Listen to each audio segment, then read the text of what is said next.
દર્શક મિત્રો, પશુપાલક મિત્રોને એક સંદેશ અમારે આપવો છે કે એક પશુ આહાર માત્ર બદલો અને પરિવારનું ભવિષ્ય બદલો. પશુઓને આપણે ઘણી બધી ચીજો જેમ કે દાણ, ભૂસું, ભરડો, ત્યાર પછી મિનરલ મિક્સર ઘણું બધું આપતા આવીશું. પરંતુ એક વ્યક્તિની સામે અમે ઊભા છીએ જે વ્યક્તિએ પોતાના હાથમાં કંઈક બતાવવાની કોશિશ કરી છે.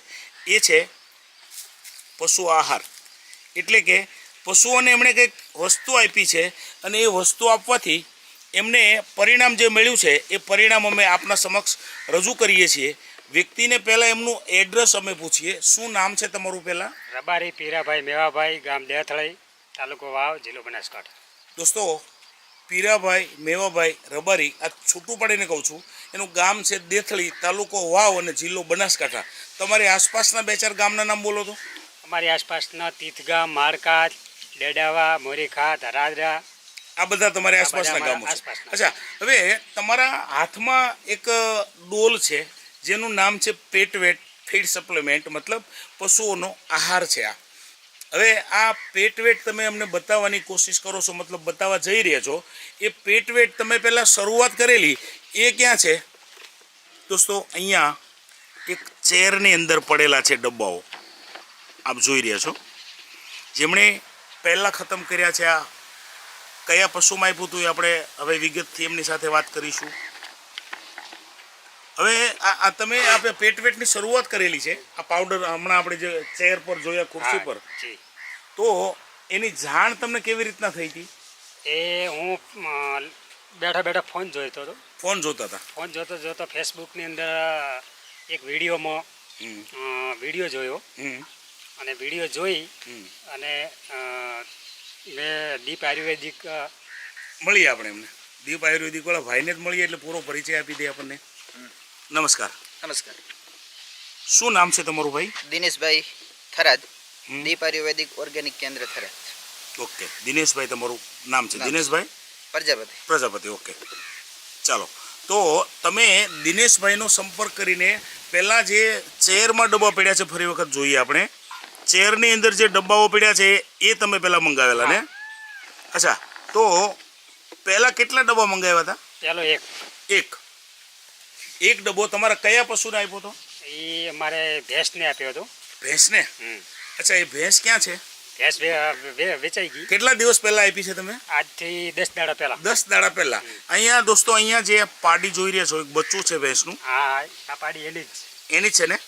હવે એ પાવડરની તમે શરૂઆત કરી હતી તો તમારી ભેંસને શું પ્રોબ્લેમ હતો એટલા માટે પાવડર લાવ્યા હતા? મારી ભેંસને પ્રોબ્લેમ એવો હતો કે 10 વખત ગરમીમાં ઉઠલા મારતી હતી. કેટલી વખત?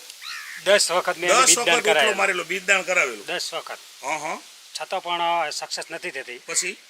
પછી મેં આ દીપ આયુર્વેદિક થરાદમાંથી આ કોન્ટેક્ટ કરી અને આ દવા આયુર્વેદિક યુઝ કરી. પાવડર મંગાવ્યું. હા. અને એનાથી એ ભેંસમાં મને સારું રિઝલ્ટ મળ્યું.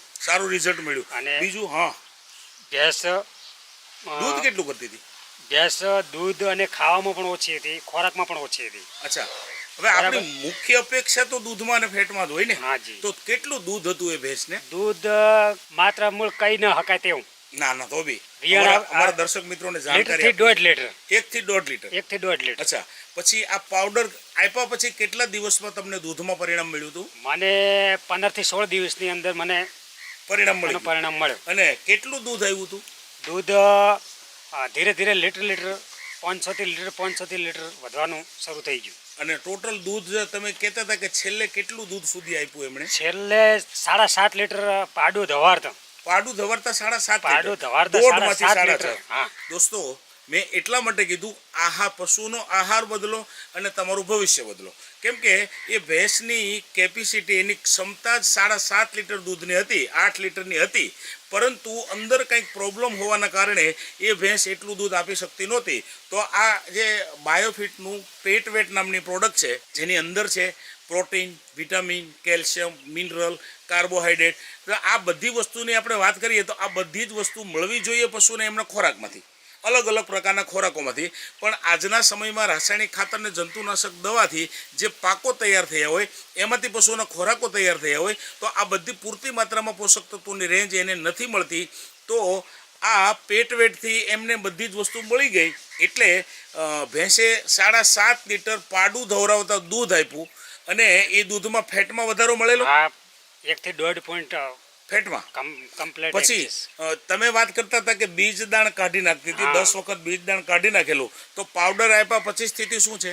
રેગ્યુલર ગરમીમાં આવી જઈ, ગરમીમાં આયા કેડે પછી બીજદાન કરો સક્સેસફુલ થઈ જઈ. સક્સેસફુલ થઈ હા ગયું. સક્સેસફુલ થઈ જઈ. 10 વખત બીજ દાણ કાઢી નાખેલું એ બી સક્સેસ. હા એક ડબલું વાપરવાથી અને પછી મેં રેગ્યુલર વાપરવાનું ચાલુ કરી દીધું. પછી હવે હાલમાં તમે ઈ ભેંસ તો આપી અને દીધી, હા, પણ આ ભેંસ પાવડર હાલમાં તમારી પાસે છે તો ઈ તમારા જે- કયા પશુને આપો છો? એ જે મેં પશુ જે આ ગાય ઊભી છે ને, ગાય. હા આ ગાયને મેં ચાલુ કર્યું છે. હા હા. આ ગાયને થોડી તકલીફ હતી. શું તકલીફ હતી? તકલીફ એવી હતી કે જો આને ટાઈમ ટુ ટાઈમ દોવામાં ના આવે ને તો એની રીતે ઓટોમેટિક દૂધ હેડવા મળતું, ઓચળામાંથી દૂધ ચાલુ થઈ જતું. હા હા, એવી સ્થિતિ હતી. હા એવી સ્થિતિ હતી.